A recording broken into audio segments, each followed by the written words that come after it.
শামসুল ইসলাম আপনাদের সবাইকে সাদর আমন্ত্রণ জানাচ্ছি। ওয়েস্ট ইন্ডিজ ভার্সেস বাংলাদেশ প্রথম একদিনের আন্তর্জাতিক ম্যাচের রিভিউ আলোচনা দেখার জন্য। আপনারা জানেন যে ওয়েস্ট ইন্ডিজে 3 ম্যাচের ওয়ানডে সিরিজের প্রথমটিতে বাংলাদেশ 5 উইকেটে হেরে গেছে। 295 রানের টার্গেট প্রতিপক্ষ স্বাগতিক ওয়েস্ট ইন্ডিজ দল 14 বল হাতে রেখে 5 উইকেটে জিতে নিয়েছে। এই ম্যাচটায় যেভাবে বাংলাদেশ ব্যাটিংটা শুরু করেছিল এবং মাঝপথেও যেভাবে এগিয়ে যাচ্ছিল, ইট শুড বি 325 330 এইরকম রান হলে হয়তো একটা চ্যালেঞ্জিং টোটাল হতে পারত। কিন্তু আমরা দেখলাম যে বাংলাদেশ দল নির্ধারিত 50 ওভারে 6 উইকেটে করলো 294। আমরা ভেবেছি এইটাই হয়তো যথেষ্ট রান, কিন্তু সত্যিকার অর্থে ওয়েস্ট ইন্ডিজের মতো সাদা বলে দাপুটে দলের বিরুদ্ধে তাদেরই মাটিতে এই রানটা যথেষ্ট প্রমাণিত হয়নি। At the end of the day 14 বল হাতে রেখেই এই রান তারা তাড়া করে ফেলে খুব সাকসেসফুলি। আমরা যদি বাংলাদেশের ইনিংসটায় প্রবেশ করি, দেখবো যে শুরুতে 34 রানের একটা উদ্বোধনী জুটি হলো, তারপর দ্বিতীয় উইকেটও খুব দ্রুত পড়ে গেল 46 রানে, তারপরে গিয়ে থার্ড উইকেটে 79 রানের একটা জুটি হয়েছে এবং শেষ ভাগে গিয়ে ষষ্ঠ উইকেটে মাহমুদুল্লাহ ও জাকেরের মধ্যে ম্যাচের সর্বোচ্চ জুটি 96 রানে সেটি হয়েছিল। বাংলাদেশের পক্ষে ওপেনার তানজিদ তামিম 60 বলে 60, Mehedi Miraz sheet anchor role play করছিলেন, একটা প্রান্ত আগলে রেখে 101 বলে তিনি 74 রান করেন।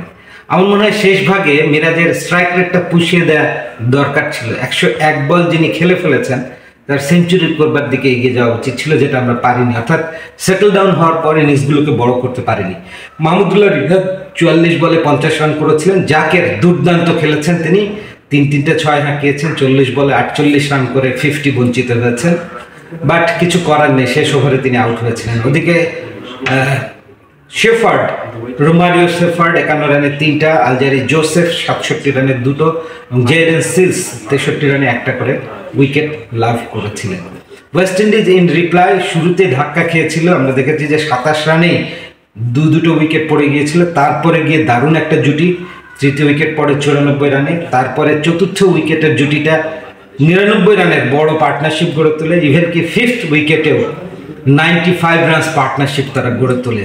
সো এই যে টানা দুটো মিডল অর্ডারের বড় বড় জুটি ওয়েস্ট ইন্ডিজকে ম্যাচ জেতাতে সাহায্য করেছে এবং মাত্র 80 বলে 113 রানের ঝকঝকে ইনিংস খেলেছেন রাদারফোর্ড, যিনি ম্যাচ সেরাও হয়েছেন। সাই হোপ 86 রান করেছেন 88 বল থেকে এবং গ্রিভস খুব দ্রুত 31 বলে 41 রান করে অপরাজিত ছিলেন।